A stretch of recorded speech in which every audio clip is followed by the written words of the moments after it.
Hey, Scott Horton here to tell you about this great new book by Michael Swanson, The War State. In The War State, Swanson examines how Presidents Truman, Eisenhower, and Kennedy both expanded and fought to limit the rise of the new national security state after World War II. If this nation is ever to live up to its creed of liberty and prosperity for everyone, we are going to have to abolish the empire. Know your enemy. Get The War State by Michael Swanson. It's available at your local bookstore or at Amazon.com in Kindle or in paperback. Just click the book in the right margin at scotthorton.org or thewarstate.com. Hey, Scott here. On average, how much do you think these interviews are worth to you? Of course, I've never charged for my archives in a dozen years of doing this, and I'm not about to start. But at patreon.com/Scott Horton Show, you can name your own price to help support and make sure there's still new interviews to give away. So what do you think? 2 bits? $1.50? There are usually about 80 interviews per month, I guess, so take that into account. You can also cap the amount you'd be willing to spend in case things get out of hand around here. That's patreon.com/Scott Horton Show. And thanks, y'all. All right, you guys, welcome to the show. I'm Scott Horton, and it's my show, The Scott Horton Show. 4,000 and something interviews going back to 2003 there for you at scotthorton.org. You can follow me on Twitter at Scott Horton Show and help support the institution over there at libertarianinstitute.org/support. All right, introducing Bill Hartung. He wrote the book Prophets of War. Welcome back to the show. How you doing, Bill? Good. Very happy to have you here. All right, so Donald Trump, he goes to Saudi. He sells them $110 billion worth of weapons. And happily, much of the world is outraged about this. And I don't think you're making an apology in this piece, but you say at Defense News that there's less than meets the eye in Trump's Saudi arms deal. Yes. What he did is he's taking credit for tens of billions of dollars of deals that Obama made. Obama, up until now, had the record for the most arms offers to Saudi Arabia, $115 billion over his 2 terms. So the idea that Trump could throw together $100 billion for this one trip, it seemed a little suspicious. So he's claiming credit for some Obama deals. There's some stuff that's probably never going to happen that they're just kind of putting out there. My concern is, not just that number, of course. I mean, the fact that Trump would exaggerate something is no big surprise, but they're going to sell precision-guided munitions, which Obama had blocked, which are going to be used in the war in Yemen. And the Saudis have had this brutal bombing campaign. They've killed thousands of civilians. They've hit hospitals and funerals and marketplaces. Basically, Representative Ted Lieu of California said, these look like war crimes. And if there could be a real investigation, which the Saudis have blocked, I'm sure that's what they would find. So, yeah, the first thing I was wondering when I heard $110 billion is, well, that must be some real big-ticket items, but they don't sell heavy bombers to countries like Saudi Arabia, right? I guess they're going to give them some F-35 pieces of junk to sit out there in the desert and rot, or what? Well, they're not going to sell the F-35 because they have this policy of Israel maintaining a qualitative military edge over the Saudis and the other Gulf states. So Israel's getting the F-35. Obama offered F-15s to the Saudis a couple of years ago. But see, that seems like that would give the Saudis an advantage over the Israelis if they're stuck driving that turkey around. Because the F-35 is such a piece of junk. Yeah. But on paper, since it's got a higher number, it's supposed to be better. I see. Okay. And a lot of this thing with Saudis is symbolism, because Trump is basically saying, we're in your corner, do what you want, be it in Yemen, be it anywhere else in the world. And so that, to me, is almost as troubling as the number of $110 billion. Right. But this is a way of Trump saying, I'm not going to impede you in Yemen in any possible way, even not the modest kind of thing that Obama did. Mm-hmm. Well, and I wonder if we're too used to the same old that, this is, in a sense, it's a way of recycling American petrodollars that we spend on gasoline, and they invested in bonds and they invested in American companies and that kind of thing as a way, American real estate as a way of putting the money back. Just like Ned Beatty explains in the movie Network. We put the money there, they have to put it back and all of that. And yet I wonder if, hey, maybe it's not the status quo. Maybe they really are arming up for an attack on Iran. Maybe the carte blanche that you just described goes, as far as we try to convince ourselves that we didn't need to worry anymore. Yeah, I think the Saudis, well, especially with their new defense minister, Prince bin Salman, who's the son of the sheikh who's running the country, has had a very aggressive policy. He sort of has this idea he's going to be the new leader for decades to come. And this war in Yemen was his idea, and he's prosecuting it in a very brutal fashion. He's also very much trying to step up tensions and confrontation with Iran. And I think the Saudis' preference would be for the U.S. to take on Iran in some fashion, bombing, harassing their shipping, who knows what it would lead to. But once the Saudis load up on all these weapons, it's not inconceivable that they could take a shot at Iran also. Although I think at the moment it's more in the nature of a Cold War. But, Cold Wars can get out of hand. So it's, throwing any more weaponry at them, even if the number that Trump is talking about is exaggerated, they shouldn't be getting a single thing from the United States, given their activity in Yemen and their general role in the world. Yeah. Well, and, this is the thing. And in fact, I guess it's the Trump effect. It seems like people are noticing. You mentioned Obama had sold them all these weapons and gave him carte blanche to bomb Yemen, helped him bomb Yemen for the last year of his administration. And hardly anybody said a word. But Trump is just so radioactive that he connects himself to the Saudis, and all of a sudden everybody's up in, all their righteous indignation. But they're right. And all their complaints are perfectly true. Saudi's a totalitarian state. Saudi supports all our enemies, which, by the way, America does too. People like the al-Nusra Front in Syria and that kind of thing. But, for the American president to just go and pretend like everything is perfectly fine there and sit there and attack Iran as the supporters of all terrorism in the world, like he's Michael Ledeen or something. It's pretty incongruent, and people are noticing. It's, he makes these kinds of contradictions so obvious. And yet it's pretty obvious, too, why this continues, right? All that money. I mean, how much money are we really talking about here? If it's not 110, you say it was 115 billion over the Obama years. How many in the Bush years? How much money do the Saudis really spend on American weapons? Well, I would say certainly over the last three administrations, 150 billion. And, some of these deals fall apart because they decide they can't agree to terms and so forth. But basically, there's this huge stockpile of tens of billions of dollars of weapons, fighter planes, attack helicopters, combat ships, missile defense systems, bombs and guns and artillery, and pretty much everything you can think of in the Saudi military. It's made in the USA or sometimes in the United Kingdom. And, of course, there's U.S. Maintainers on the ground. Mostly contractors who help them keep the things running. And as you mentioned, alluded to, the Obama administration was helping refuel their aircraft for the war in Yemen. So it's not like Obama was the good guy and Trump is the bad guy. It's more like Trump is making a bad situation worse. Mm-hmm. And making it a little bit more obvious for the average person to see, too. Well, and I guess for the average liberal, it makes it okay to attack him over it, whereas they wouldn't want to have, done that last year because of their partisan interests. But that's fine with me. I mean, hypocrisy or not, complaints about the war in Yemen, I'll take them for what they're worth. And there are some people who were in the administration, especially in the State Department, who were not happy about the Yemen war, and now they're free to talk. So that's, something. But, we still need a lot more people speaking out about this, especially given, that there's a potential famine, and that the United Arab Emirates is talking about attacking the main port where the humanitarian aid comes in. So Trump, essentially, by doing this big weapons deal and trying to define the war in Yemen as a war against Iran, which it is not, there's all kinds of internal reasons the war is going on.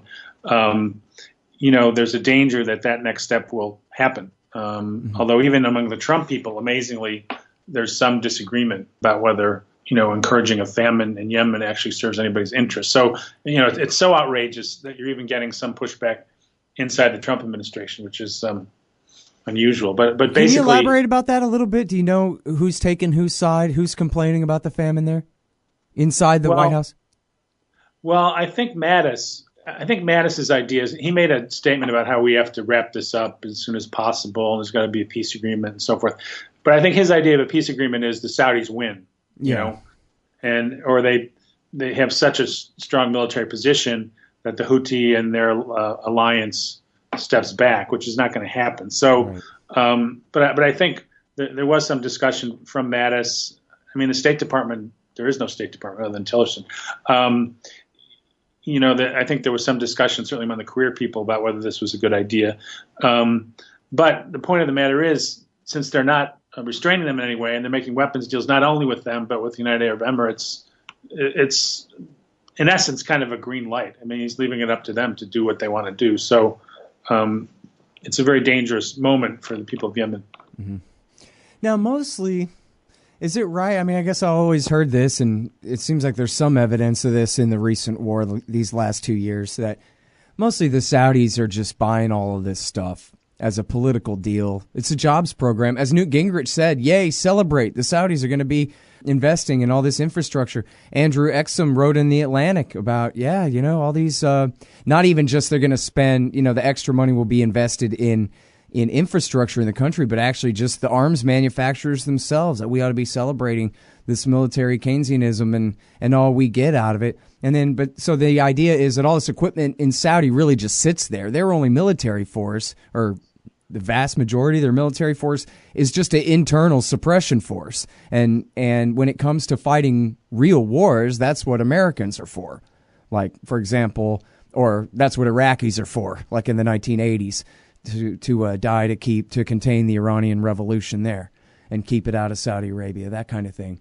And in fact, I even heard, it's just rumors, but it's rumors passed on by Andrew Coburn, the great journalist, and Dan Simpson, the former ambassador. Both of them had unconfirmed reports that there were actual Americans flying in the back seats of the F-15s helping to bomb Yemen these last couple of years, because these Saudi perfumed princes, they can't even really fly. Maybe they can fly a little bit, but they need Americans to help them kill the people they're actually trying to kill, not just in the targeting, but even holding their hands all the way to the targets there. Is that really right, then, that their military is basically just for show, mostly? Well, I think historically that's been the case for sure. I think there's this arms lobbyist who used to talk to us, because he talks to everybody because he's basically a PR guy.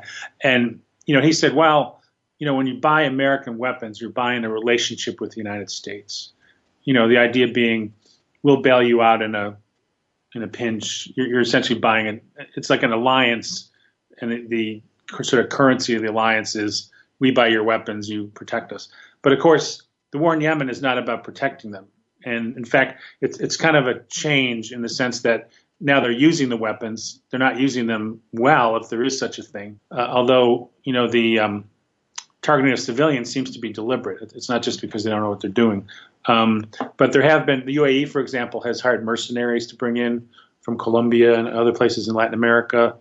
And certainly for years, the Saudi military force was kind of a Potemkin military force. I mean, they weren't really using it that much, except, as you said, for internal repression. And the Northrop Grumman has a unit called Vanel Arabia that actually trains the Saudi National Guard, which is part of the internal security force that protects the regime.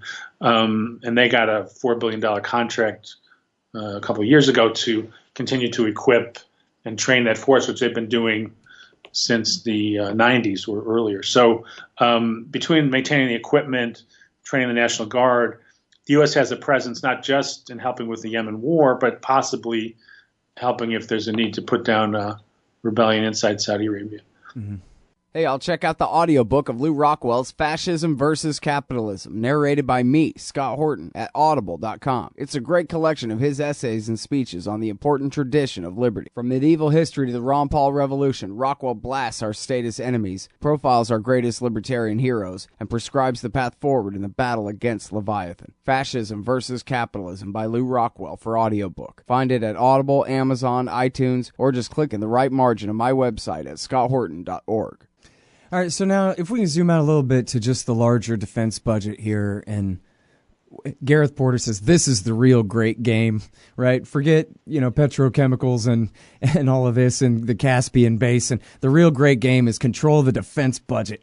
And let's see, I got the National Priorities Project Mother Jones assessment and also the great Robert Higgs at the Independent Institute, they all independently came up with the number of right around approximately, give or take a couple of billion, $1 trillion a year that the American people spend on the military. And that includes the cost of the VA, and that includes the care and feeding of the hydrogen bombs and all of that. But I wonder, does that sound about right to you? And then secondly, whatever the correct number is, can we continue on like this? I mean, it seems like they have continued on like this since 1947. There must have been people in 1947 who said, we're not going to be able to continue on like this.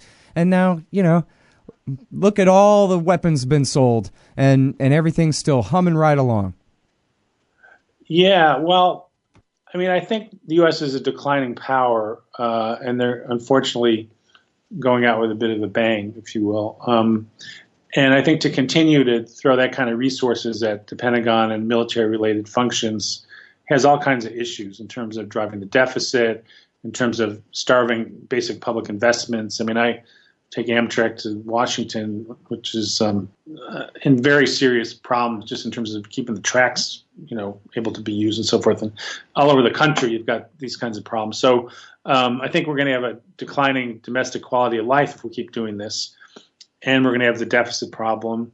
And the thing is, when you sell these weapons, you can't always control how they're used. There was some indication that Obama wasn't that thrilled about the Yemen war, but he felt that he had to bolster the Saudis because of the Iran nuclear deal. And the Saudis threw a tantrum, like as if we were going to switch horses and become an ally of Iran at some point. So, and of course, you had the Afghan rebels who used U.S. weapons and turned around and helped arm what became Al-Qaeda. And you've got weapons in Iraq falling into the hands of ISIS. And you've got their weapons in Yemen that were supposed to be for the regime, which fell apart. Now they're being used on all sides of the conflict. There's Saudi using U.S. weapons. There's the Houthi have captured U.S. weapons. And even possibly Al-Qaeda in the Arabian Peninsula had gotten hold of some. So, it's got serious security problems, not just in those regions, but just in undermining the U.S.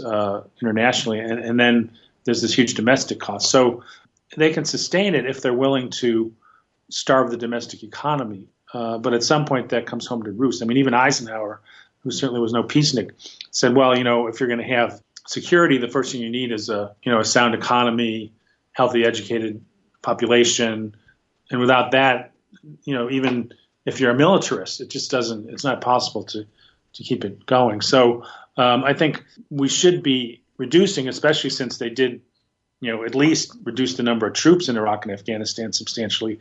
The Pentagon budget should be coming down. It dipped slightly, but now it's under Trump on the way up again. So it does feed these companies. It feeds certain sectors of the economy. I think it's possible to change it, but there's also the whole culture of militarism that has to be addressed. Right. Well, so let me ask you this, because you've been in this business for a long time, trying to shape people's opinions about this and all of that. And I guess what I'm interested in is when you combine the power of the military-industrial complex and their influence on Capitol Hill, all their PR firms and all their think tanks, and for that matter, all their shills on the TV news and all of this, all together, it's not just the anti-war movement, but the fiscal conservative movement and any and everything, I guess I'm trying to phrase it, like any and everything that's the counterweight to them. How does it shake out? Is it just 99% to 1%, or it's 60-40, or is it within the realm of possibility in our lifetimes that this military lobby can be brought to heel? I mean, for that matter, just throw in the opinions of the generals, which matter just as much as all the lobbying and all the think tanks and all that. It sort of seems like we're so outnumbered, and with our own tax dollars. I'll throw in the one anecdote of the scandalous report that Lockheed had spent $14 measly million on lobbying in the first quarter of 2014 or whatever it was, when that's the remainder on a decimal of a percent of the money that they take home from the Treasury every year. In other words, so yeah, how much power do we got compared to them, and what can we possibly do to turn it around?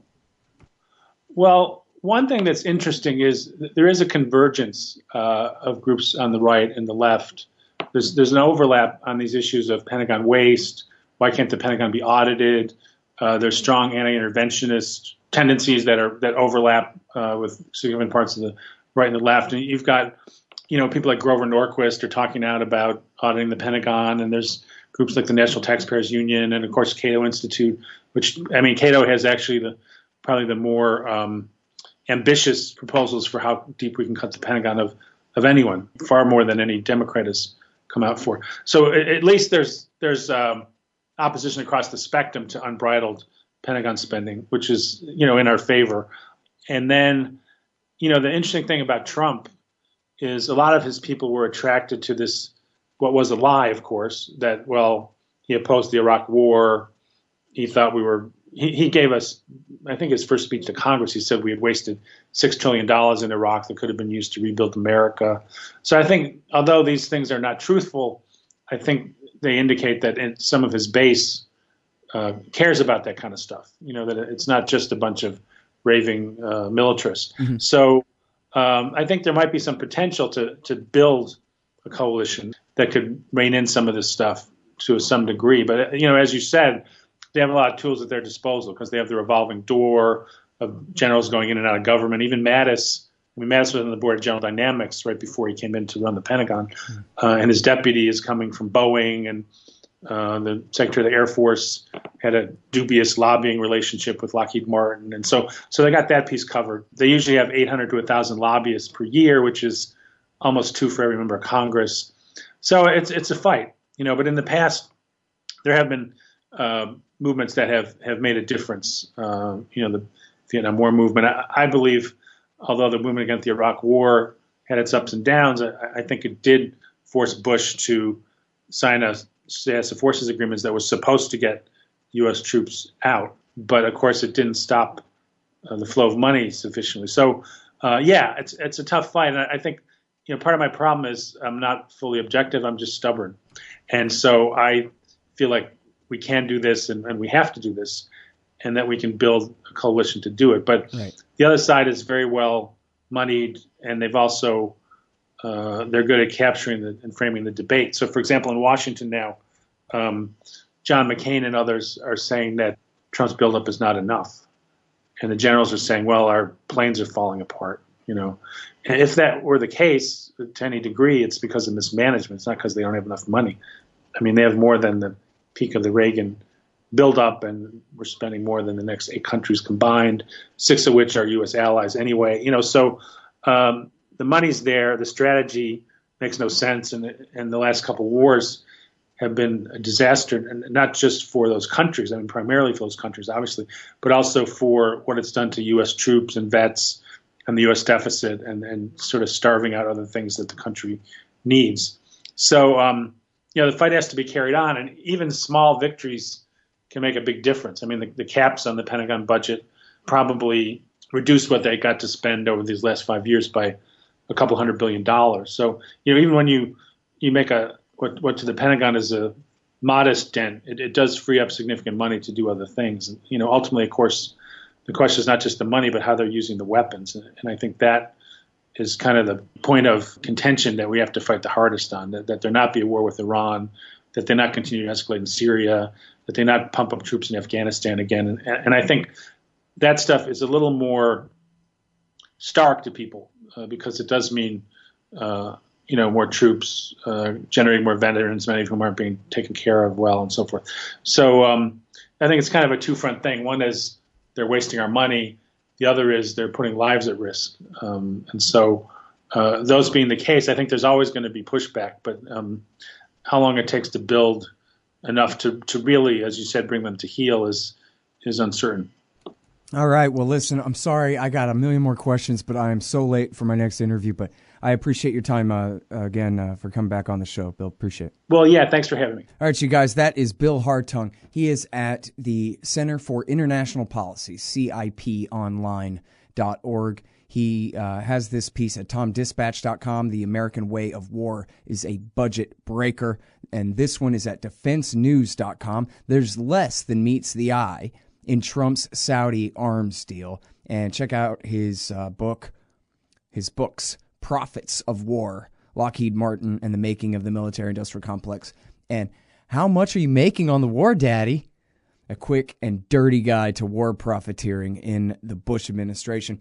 I'm Scott Horton. Check out all my stuff at scotthorton.org, at libertarianinstitute.org. And hey, it's our fund drive, so stop by /support over there, would you? And follow me on Twitter. Sorry if I cuss at you, at Scott Horton Show.